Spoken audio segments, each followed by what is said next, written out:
ఆర్టీసీలో 35 సంవత్సరాల పాటు విధులు నిర్వహించి పదవీ విరమణ పొందిన ఉద్యోగులకు రావాల్సిన బకాయిలను వెంటనే చెల్లించాలని ఆర్టీసీ విశ్రాంత ఉద్యోగుల సంఘం నాయకులు T Mahesh, Kishore Kumar, K Durgaiah demand చేశారు.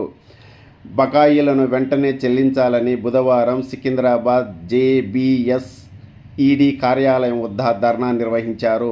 ఈ సందర్భంగా వారు మాట్లాడుతూ రిటైర్డ్ ఉద్యోగుల లీవ్ ఎన్కాష్మెంట్ డిఏ బకాయిలను వెంటనే చెల్లించాలని, విశ్రాంతి ఉద్యోగులకు సూపర్ డీలక్స్ లగ్జరీ బస్సుల్లో ఉచిత ప్రయాణం అనుమతించాలని వారు డిమాండ్ చేశారు.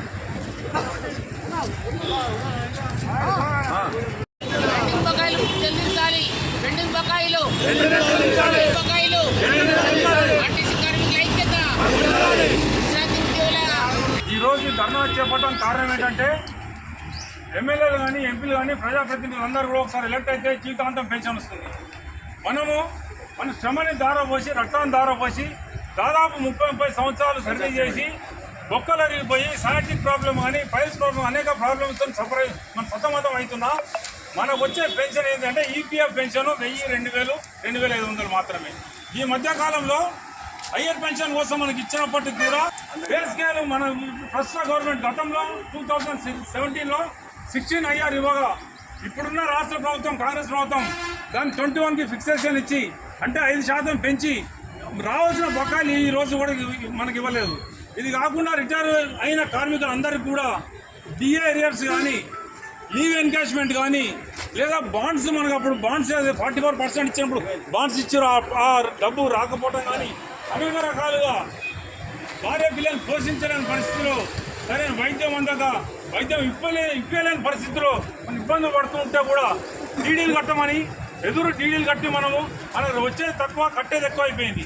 కనుక ఇవన్నీ దృష్టిలో పెట్టుకొని మనమందరం కూడా వివిధ డిపోల నుంచి వస్తూ అన్ని డిపోల నుంచి సిటీలో ఉన్న డిపోల నుంచి వివిధ రకాల డిపోల నుంచి అందరూ వస్తూ మన సమస్యలని ఈడీ గారికి ఆర్ఎం గారికి తెలియజేద్దామని మన వినతి పత్రం ద్వారా వాళ్ళకి 2017 నుంచి రావాల్సిన పే స్కేల్ బ్యాలెన్స్ అమౌంట్ ఏదైతే ఉందో అది వెంటనే చెల్లించాలని, డిఏ రేట్స్ ఏదైతే ఉందో అది వెంటనే ఇవ్వాలని, లీవ్ ఎన్కాష్మెంట్ ఏదైతే ఉందో అది కూడా వెంటనే చెల్లించాలని, అలాగే మనమంతా కూడా 60 years దాటిన వాళ్ళు కనుక 60-65 years ఉన్నాం కనుక మనందరూ కూడా మెట్రో ట్రైన్స్ బస్సులు అలౌ చేయమని, కొన్ని బస్సులు అలౌ చేస్తున్నాం, కొన్ని బస్సులు అలౌ చేయట్లేదు.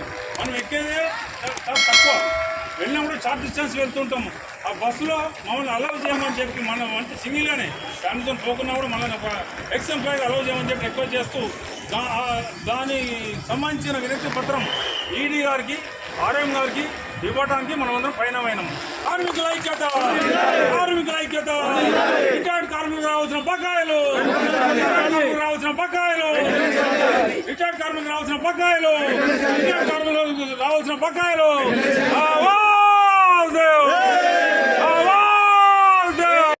Please like, share and subscribe.